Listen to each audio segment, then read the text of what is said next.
د شمالي وزیرستان سرخر میرانشاه یونس خان کرکټ سټیډیم کې د پاک ارمي او سريلنکن ارمي کرکټ ټیمونو ترمينځه دوستانه کرکټ لوبه وشوه چې پکې د سیمې واړو زاړو او سټوډنټانو په ګڼ شمېر سره برخه واخیسته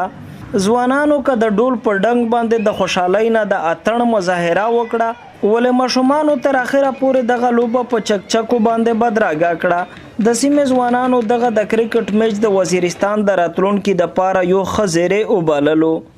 د شتا سور بلاو شو دغه خلک ته چې یاره دا خو کې امن روغلی دی او په چار دو چې دغه ګراوند ته د پاکستان انټرنیشنل ټیمونه به بار ملک ودرشي او د دولت دغه خلک انجوای کوي دغه سره د امن ردريمي او خلک ته شتا سود نه ملاويږي دا کرکټ یو نه دی دا خلک پورا خوشحالي دو امن دی غونډه میډیا ته پته ولګي چې په وزیرستان شه امن غولای دی معنی مخشه چې کومه مسله غونډه حل شوې دي امید دا سوي چې پاکستان انټرنیشنل ټیم نه روشي هغه دوله وکیلیږي دغه شلاوریز کرکټ میچ کې سريلنکن کرکټ ارمي په ټاکلو شلو اورونو کې یو سل 39 نمبر جوړ کړي چې په جواب کې یې پاک ارمي کرکټ ټیم په یو سل 9 نمبر سره تنا لوبه وګټله د سريلنکا لوبغاړو په دې موقع د خوشحالۍ څرګندونه وکړه او دا یې وویل چې دوی به د شمالي وزیرستان د مثالي مینې په بدل کې خپل کمی ټیم ته دعوت ورکوي چې هغوی هم شمالي وزیرستان ته د لوبې کولو د پاره راشي.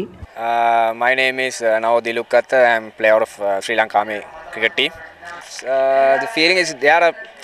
people get together and they are very peaceful. They have been very peaceful time here and they are coming. They are sport loving people. Even now we can see that all the people that full of the ground. And they came to see the match and wonderful time. په اخر کې په غوړه کارکردګۍ باندې لوبغاړو او وینر او رانر دواړو ټیمونو ته د خصوصي میلمه جنرال افیسر کمانډینګ 7 ډیویژن میجر جنرال ممتاز حسین په لاسونو باندې انعامات هم ورکړي شول او د سیمې خلکو په دې موقع د سخت خوشحالۍ څرګندونه وکړه. گوهر وزیر، خیبر نیوز، میرانشاه، شمالي وزیرستان.